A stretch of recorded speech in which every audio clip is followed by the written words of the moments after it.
Welcome back to On The Beat, everyone. Well, I'm here with Scott Ferguson from Financial Concepts, and I wanted to sit down and maybe help me, but also help you at home when it comes to who needs a financial planner. Welcome to the show, my friend. Thank you. Happy to be here.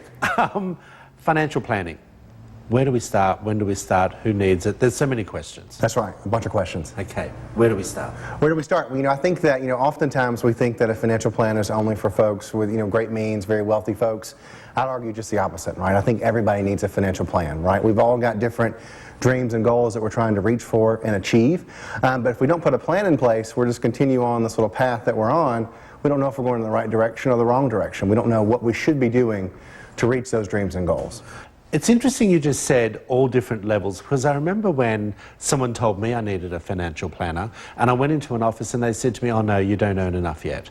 So I sort of walked away thinking, well, you're my future financial planner, you're telling me I don't have enough to plan for. That's right. How do you get past that? I want everyone to know at home, don't feel intimidated. That's right, and a lot of advisors are that way. A lot of folks will have minimums. They'll say that you got to earn a certain amount before they'll sit down and talk with you.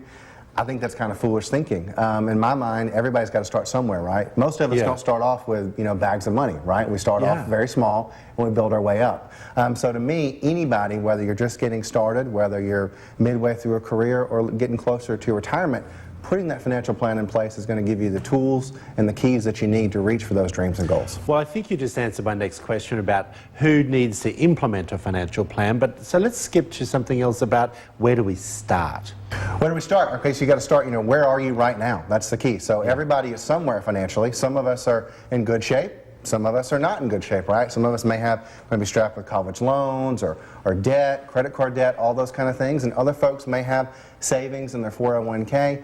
But each person is somewhere. So you got to start where you are, determine where you are financially. What does the picture look like right now? And then what is that picture that you want it to look like in the end, right? What is that masterpiece that you want your financial plan and your financial life to look like? I hear you what you're saying, but how do I know what I want in 20 years? That's right. Well, you got to think about it, right? And it's far down the road, so it's one of those things.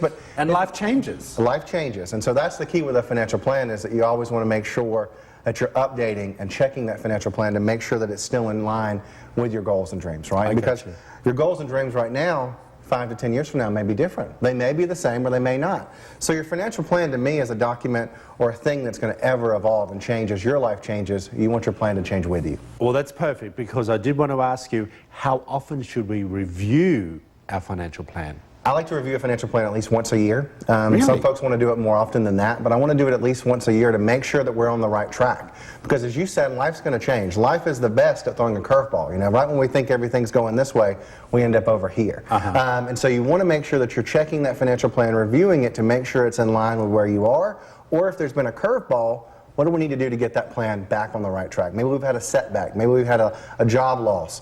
All those kind of things that can change a financial plan, you want to be reviewing it to make sure that your plan's still on the right track. Well, I want everyone to know at home, and maybe you can let us all know, because I remember when I first went and I started doing this conversation with a planner, it sounded terribly complicated, and it completely drowned me out.